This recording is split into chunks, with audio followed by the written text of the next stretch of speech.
Kanacha kudzasia. Imai. Ndakazvitaura pamusoro mari kotoni. Ndine muzukuru wangu woga munomu Harare. Icho ndo uyu. Handiti. Ndombi yako wakanditora kuno kubhorodiwa. Handiti. Ndombi yako. Pane zvekumusha zvezvegokwe zviya. Ava ndombi yako kuno kubhorodiwa. Muzukuru wenyu. Wegokwe. Koma rasipere mbuya. Unopenga here. Tendere. Unokubvunza kuti makasimba here mbuya, makasimba mbuya zvobvunzwa here. Unokubvunza mbuya kuti makasimba chii baba. Chicha unokubvunza kuti kuona kuti mbuya makasimba kudhara. Saka unondikurereka urerere.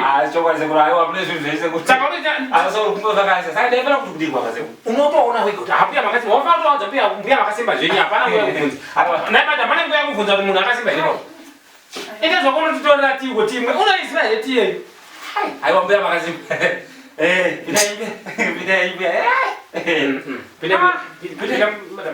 Makumbo ako akamire zvese asamira mana madam wangu.